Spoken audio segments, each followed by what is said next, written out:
Hi, and welcome to today's workshop on transforming. If you haven't already checked out the workshop about rising, definitely want to check that out first, because from that place of rising, from that place of getting out of your own way, that's where we come to this next spot, which is all about transforming.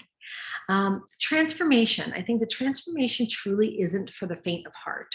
Transformation isn't for the weak or for the unwilling, but transformation isn't necessarily like it's magical either. You don't have to be particularly special, talented, or lucky to be able to transform. Transformation happens when we decide, right? When we decide that we want to make a change. Transformation happens when we've set a foundation and it's like, okay, this is who I am, right? Now, exactly what can I become, right? How can I embody the path that I want to be on to take me from where I am now to where I am going next? And that's where change occurs, right? How do we even like define transformation, right? What is it exactly? And I'm a big fan of like hopping into the dictionary and seeing what the dictionary has to say about a definition.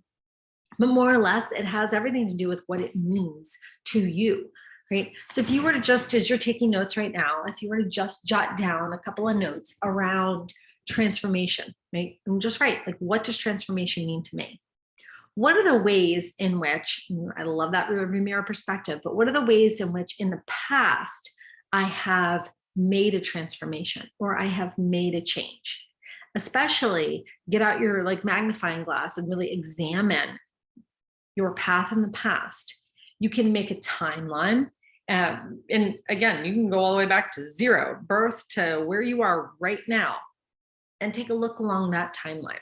You can look by age increments, or you can even look by experiences. But what are the times in which I've transformed? Because I had to, because there was no other option, because I was so stinking uncomfortable, I couldn't really think about anything else, because I was inspired to, because I was called to make a change of some sort. It's just take a look. And making timelines is really simple. You just like literally take your pen across your paper and you can go zero to wherever you are today and make like, 5 increments or whatever you want to do. It can either be again by time or by experiences. But what are the times in which I have made a transformation or made a change? Some of these can be like the relatively predictable ones, right? Where it's like, oh, and I went to college, I changed my location. Oh, that's the time I moved. Oh, that's the time I started this new job. This is the time I began this friendship. This is the time that I actually decided I was going to take my health seriously. And I bought some sneakers and I started going to the gym, or I signed up for my first 5K, or I lost the 20 pounds. Whatever signifies to you a change. Sometimes these changes and transitions happen even without us, right? The loss of a parent or the loss of another loved one. That's a change. It's a transformation that we might not have expected, but this is what's happening, right? When we had to step it up in our life and change the role in which we were living in the past. There's so many different ways in which change can occur in our life. And what we want to start to be able to do is we want to be able to shift our mindset from things happen to me, like, oh yeah, that happened, and then that happened, and that happened. And instead of seeing our timeline in life, whether it's from the past or even going forward, as a series of just reacting to the things that are happening, but instead understanding that you're building a closer relationship with yourself, and thereby what you're really doing, what you're really calling in, is that we're shifting our mindset from things happen to me to I can make it happen. Whatever change or transformation, it might be hard. You can do it if that's what you really, really want, right? So what we have to remember is that that mindset shift of things happen to me to I can make things happen is going to allow us to write the story of our life, any changes, any transformations, anything that we are creating or evolving into or becoming or embodying. Instead, we're writing it, that story, by our own hand, rather than feeling like we are just reacting to whatever stuff happens. Oh, well, that happened, so then I did this, and then I scrambled, and then I made that happen. And oh, right? We want to be able to see that we're taking that rise energy and that we are the author of the story that is our life as we move forward. It's really important that we be able to see that and to embody that. So, and here's my notes. I always take my little notes, but we're asking ourselves, what is transformation? We're taking inventory of the transformations or changes that we have experienced in the past. Again, whether it was by our own choice or circumstance outside of ourselves, no judgment. We're just taking an inventory here. And then, in the spirit of inventory, take a look at your life. What do I want to change? This could be a relationship. This could be a habit. This could be something that has not been working for you. This can even be a location. I was actually on with a group today, and one of the things that we were talking about was, and especially around the outdoors, is how much our environment that we live in, that we spend the bulk of our days in, how much that contributes to the life that we have and our quality of life. And sometimes we become really desensitized to our environment. It can be a stressful environment or a chaotic environment, but that's just what we know. And therefore our nervous system stays up here, right? As we're like going and doing and reacting and making it happen, versus making a transformation or a change and saying like, you know what? This is just not working for me anymore. We were also talking about how there's been this old paradigm. And I think that in many ways it's been just historical, really. I mean, my grandparents came from that Depression era. And the Depression era, like, you didn't even know if you were going to have dried oats to eat, right? So it was all about seeking security, seeking stability. And then those people gave birth to what's known as the baby boomers, my parents' generation. And in that, it was very much like, work the 25 years, get the gold watch, like this is your one job forever. Whereas now we've shifted into a generation that we are looking for different opportunities. We are moving sometimes several times in our lifetime. We're changing jobs. We're building our resume. Right? LinkedIn didn't exist back in the day of my parents, and it didn't. And why? Many ways it didn't exist because there wasn't that need for it. There's also like not the internet, but it's important for us to take a look. There's a historical perspective that has informed the belief systems that we have, but take a look at those belief systems. Are those belief systems about whether or not you can change, whether or not you can transform, whether or not you can evolve, whether or not that you can become and embody what is next for you? Is those belief systems that you have, are they yours or are they someone's from the past, right? It's interesting. I notice some habits and patterns that have really just been passed down to me, whether these are beliefs and habits about money, about education, about work ethic. And it's interesting when you actually take a look. So my belief that I can transform, or my belief that I can change, my belief that I can do something outside of the norm, that was something that was truly born from looking around at what I was experiencing and saying, that's not my belief, right? And particularly, I had an interesting example for myself because I have two parents, and my father is an entrepreneur, started his own business from scratch. And then my mother had worked she's now retired, she's worked in the school district forever and ever.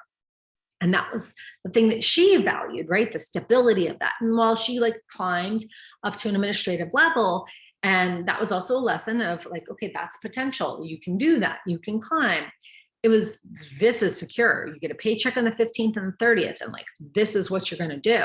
Right. And that definitely informed the first part of my career before I launched the company. I did work in a school district. I had my private practice for psychotherapy, and I worked in a school district because what I was told was that in order to be successful and in order to be safe and secure, you need to have that paycheck and the benefits and the paycheck on the 15th and the 30th. And then you get that job, and then you don't let go of that job for 25 or 30 years, right? So my initial decisions career-wise were heavily influenced by that because that was what I witnessed. And the same thing for so many of us is that we're just taking in this information. It's what we decide to do with it. So then on the flip side, I am a dad who was an entrepreneur. and he owns his own business, and he's owned his own business for over 30 years. But thinking about going all the way back to being a kid, because I was just growing up when he started the business, is seeing somebody who was creating something from scratch.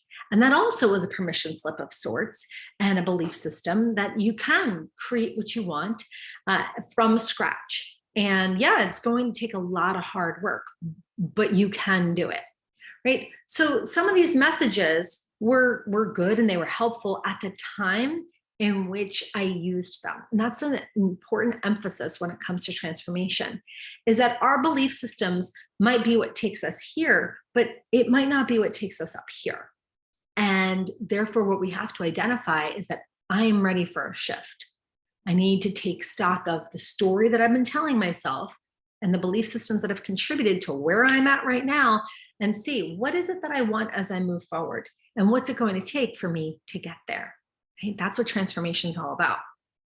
So your homework right now is, what I want you to do is I want you to take that inventory and ask yourself a very simple question. And whether it's that you're going to write it and journal it, or you're going to go for a run and think about it, or think about it in a drive, think about it in the shower, wherever you want to think about it. But I really want you to chew on the question of, what are the things that I want to change or transform, right?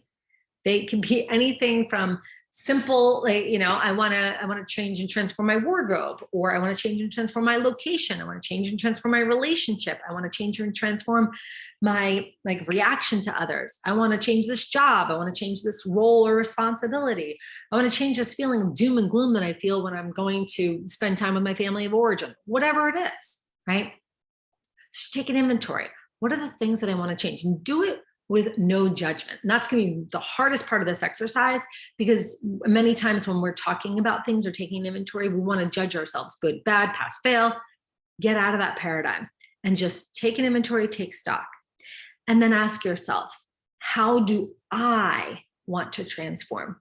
Because you can say that you want that new job, or you can say that you want to launch that company, or you could say that you want to move there, but there's going to take a certain version of you that's actually going to take that leap, that's actually going to sign that deal, that's actually going to say no, that's actually going to end the relationship, that's actually going to move forward, right? That's going to take a certain version of you.